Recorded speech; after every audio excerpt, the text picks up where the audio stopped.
The United States stopped backing the dollar with gold in 1971, a move known as the Nixon shock. Here's a clear breakdown of why it happened. Number 1. The system was breaking. Bretton Woods. After World War II, the U.S. helped create the Bretton Woods system. The dollar was tied to gold. After the end of the gold standard, economists split into camps. 1. Keynesian economics. Governments should actively manage the economy, use spending, interest rates, and money supply. Fiat money equals necessary for stability. This is the system most countries use today. 2. Austrian school. Money should be tied to something real, like gold. Too much money printing leads to inflation and bubbles. Government intervention often makes things worse. This group often supports a return to hard money. The dollar became a tool of global power. After 1971, the U.S. didn't just lose gold backing, it gained something arguably more powerful: financial control. Because the dollar is the world's main currency, countries trade in dollars.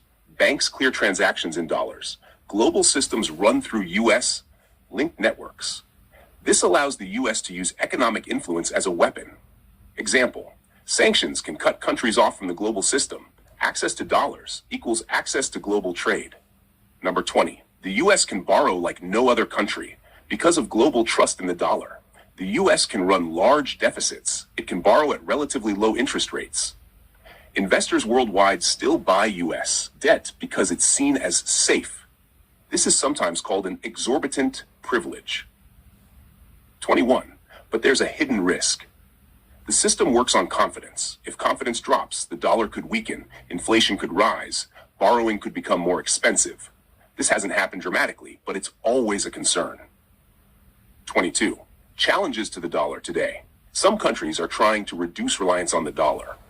Trading in other currencies, building alternative payment systems, stockpiling gold. None have replaced the dollar, but the pressure is growing. 23. The future. Digital money and CBDCs.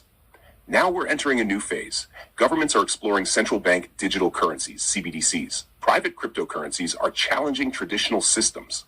This could reshape money again, just like 1971 did. 24. The real shift, most important insight. The biggest change wasn't just economic, it was philosophical. Before, open quote, money had intrinsic backing, gold, close quote. After, open quote, money has institutional backing, government plus system, close quote. In other words, money works because people believe it works.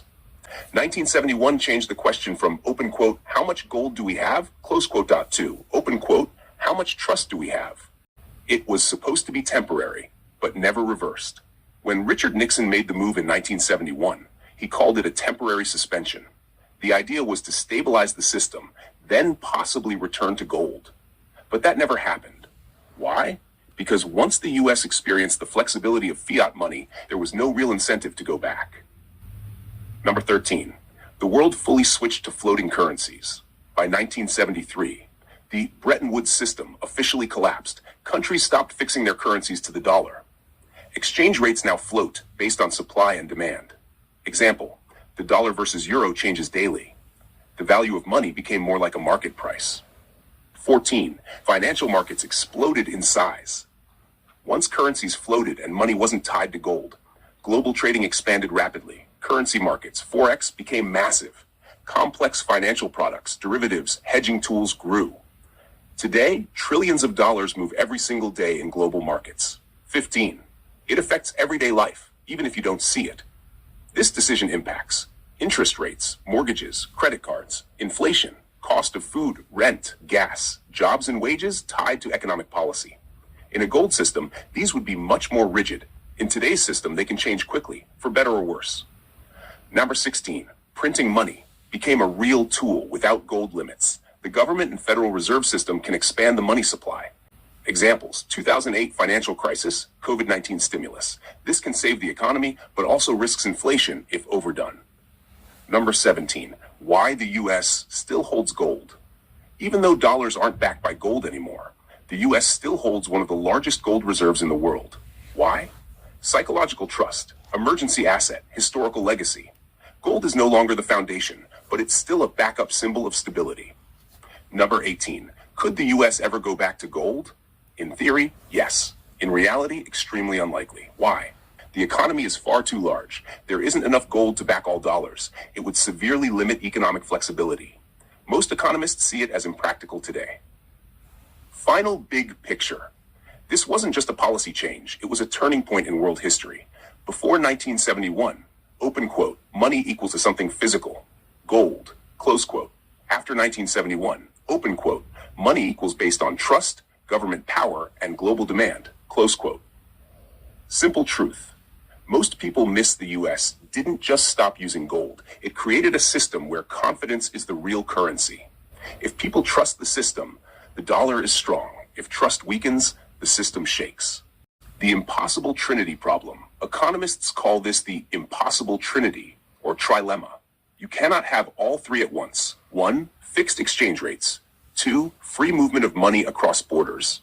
3. Independent monetary policy. Under Bretton Woods, the US tried to have all three, and it didn't work. The US wanted to control its economy, interest rates, inflation, but also keep the dollar fixed to gold and allow global trade and capital flows. Result, something had to give. Gold backing was dropped. The rise of central bank power. After 1971, the Federal Reserve System gained much more influence. Could print money without needing gold reserves. Could adjust interest rates more freely. Could respond faster to recessions and crises. This is the foundation of modern monetary policy today. Inflation took off in the 1970s. Once the gold constraint was gone, the money supply expanded more easily. Combined with oil shocks, inflation surged. This led to the stagflation, high inflation, high unemployment, slow economic growth, a situation many economists thought was impossible at the time. The Petrol Dollar system replaced gold. After gold was gone, the US needed something else to support the dollar's global role. Enter the Petrol Dollar system. Oil, the world's most important commodity, is priced in US dollars. Countries must hold dollars to buy oil. This helped keep demand for the dollar high, even without gold. The dollar stayed dominant anyway. Even without gold backing, the US economy remained the largest. Financial markets were stable and trusted. The dollar became the world's reserve currency. Today, most global trade and reserves are still in dollars. Criticism and debate, still ongoing. Some people argue fiat money allows governments to print too much inflation. Gold would limit government spending. Others say gold would restrict economic growth. Modern economies need flexibility. This debate is still alive today, especially with inflation concerns, interest rate changes, discussions around digital currencies. The US didn't just leave gold. It switched from a system of constraint to a system of control. Before, open quote, the dollar was limited by gold, close quote. After, open quote, the dollar is managed by policy, trust, and global demand, close quote. The United States stopped backing the dollar with gold in 1971, a move known as the Nixon shock. Here's a clear breakdown of why it happened. The system was breaking. Bretton Woods. The Bretton Woods system was called that because it was created at a specific place, Bretton Woods, a small resort area in New Hampshire, USA, where the name comes from. In July 1944, representatives from 44 countries met at the Mount Washington Hotel in Bretton Woods. The official name of the meeting was the United Nations Monetary and Financial Conference, but people simply started calling the agreements made there the Bretton Woods system. What the system actually was, it wasn't just a name. It became a global financial system that pegged currencies to the US dollar, pegged the US dollar to gold, created institutions like the International Monetary Fund and the World Bank. Why naming it after the place matters? This is actually common in history. Big agreements are often named after where they're signed. The place becomes shorthand for the entire system or treaty. So just like Versailles refers to a treaty, Yalta refers to a conference, Bretton Woods refers to the global financial system born at that location. After World War II, the US helped create the Bretton Woods system. The dollar was tied to gold. $35 equals 1 ounce of gold. Other countries tied their currencies to the US dollar. This made the dollar the world's main currency, but it only worked if the US had enough gold to back all those dollars. The US printed too much money. In the 1960s, the US spent heavily on the Vietnam War, domestic programs like the Great Society. To pay for this, the government increased the money supply. Problem: There were now more dollars in circulation than gold in reserves. Other countries started demanding gold. Countries like France. France began to worry. If the US printed too many dollars, is our money still backed by real gold? So they started exchanging their dollars for gold. This created a run on US gold reserves. America was losing gold fast. The US couldn't keep the promise. By the early 1970s, the US didn't have enough gold to cover all dollars worldwide. If everyone asked for gold at once, the system would collapse. Nixon ends the gold standard, 1971. President Richard Nixon made a decisive move. He stopped converting dollars into gold. This effectively ended the gold standard. The dollar became a fiat currency, money backed by government trust, not physical gold. What changed after that? The dollar's value now depends on trust in the US government, the strength of the economy. Exchange rates began to float freely. The US gained more flexibility to manage its economy. Simple way to think about it.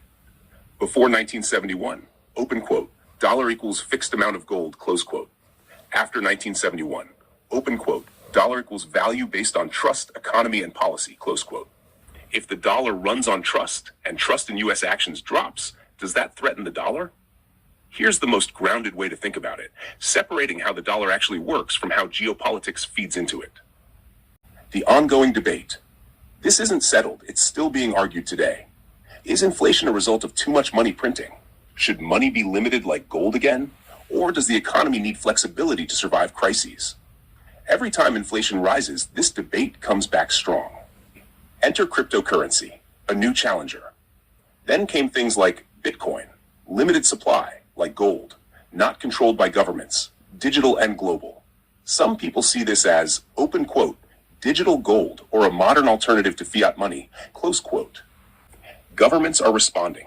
Now governments are exploring digital dollars, tighter financial controls, new regulations. They want to keep control of money systems in a digital age.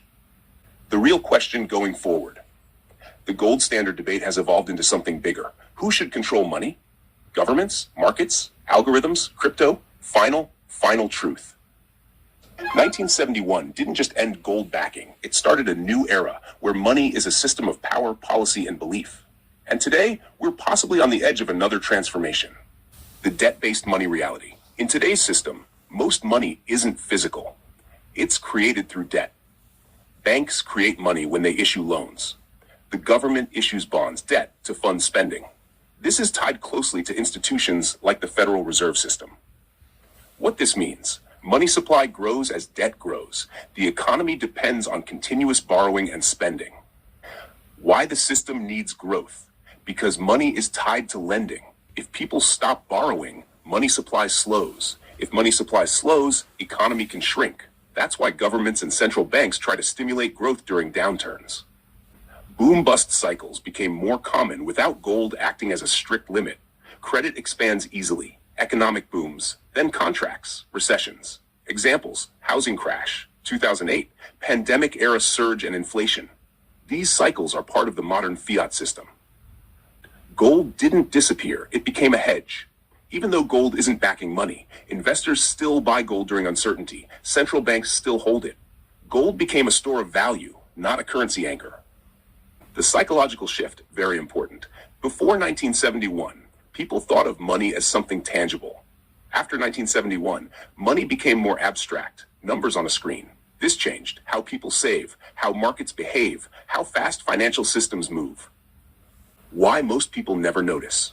Here's the interesting part. The system works so smoothly, most people never question it. You get paid, you spend money, prices change gradually. But underneath, central banks adjust rates, governments manage debt, global markets move trillions daily. The gold standard didn't end because it was bad. It ended because it was too restrictive for a modern global economy. And the system we have now is more flexible, more powerful, but also more fragile. And there you have it, the powerful contrast between petrodollars and fiat currency. One is tied to global energy demand, shaping geopolitics and giving nations like the United States immense influence through oil-backed trade. The other, fiat currency, runs on trust, stability, and the confidence people place in governments and central banks. But here's the real question. What happens when that trust begins to shift? or when the world starts trading energy in something other than dollars. That's not just economics. That's the future of global power. If you found this breakdown valuable, make sure you like, share, and subscribe. And don't forget to hit that notification bell so you never miss the next deep dive. This is Politics Global One, where we connect the dots between money, power, and the world around you.